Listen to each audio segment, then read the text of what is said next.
कुशाई करने का मौका मिला है, उसका उन्वान है जर्रा है आफ्ताब को हैरा किए हुए। सदर अली वक़ार, मैं पाकिस्तान व पाकिस्तान की जबरी तकमील से पहले पैरों में गुलामी की जंजीरें, हाथों में मजलूमियत की हथकड़ियां और गर्दन में डसने जुल्म और ज़्यादती जबर और तशद्दुद पहले हिंदुस्तान की गलियों में पड़ा था।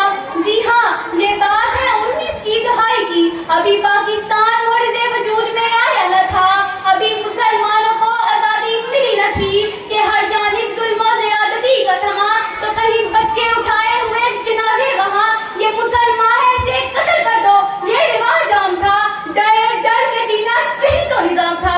आजादी के लिए आवाज उठाने वालों की लाशों को गिराया गया, कई माओं की गोदें उजाड़ी गई, कई बच्चे यतीम किए गए। अरे कई बूढ़ों ने अपने कमजोर कांधों पे कई बेटों की लाशें उठाई।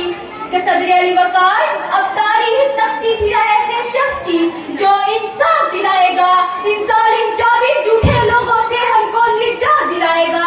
कितने में चिरागे उम्मीद बशर ने सिमते मगरिब देखा, तो मशरिक का एक ऐसा सूरज तलू हुआ जो दीने मोहम्मदी का सिपाही बनकर नारे तकबीर बुलंद करके हक को सदाकत की शमशीर लिए जुल्म की जंजीरों को काटने आया, पैगाम में आजादी देने आया। और फिर दुनिया ने देखा कि जहदे मुसलसल की दास्तान निगारे वतन की सलामती का उन्वान बन गई और दुनिया में एक नई इस्लामी सल्तनत पाकिस्तान बन गई।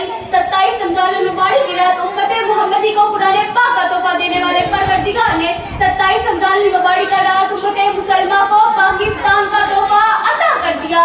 तो इकबाल के हाथ को पूरा किए हुए मुसलमान खड़े हैं कुर्बानियां दिए हुए।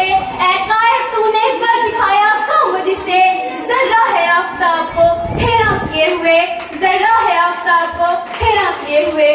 सदर अली वक़ार, मेरी आंखों के सामने फिरोजा है जो कारगिल की जंग में दुश्मन को मार देते हैं और तमगा जुलत हासिल करके आफ्ताब को हैरा कर देते हैं। फिर मेरी आंखों के सामने बहादुर नौजवान टीपू सुल्तान है जो दुश्मन को मार देते हैं, अंग्रेजों को दूर चटाते हैं और शेरे में सूर होने का लक़ब पाकर आफ्ताब को हैरा कर देते हैं। फिर मेरी आंखों के सामने कमसीन फातिमा बिन्ते अब्दुल्ला है जो जख्मियों को पानी पिलाने के लिए आगे बढ़ी तो शहादत का रुतबा पाकर आफ्ताब को हैरा कर दिया। फिर मेरी आंखों के सामने शहीद मकबूल हुसैन है जिनकी जुबान काट दी गई, न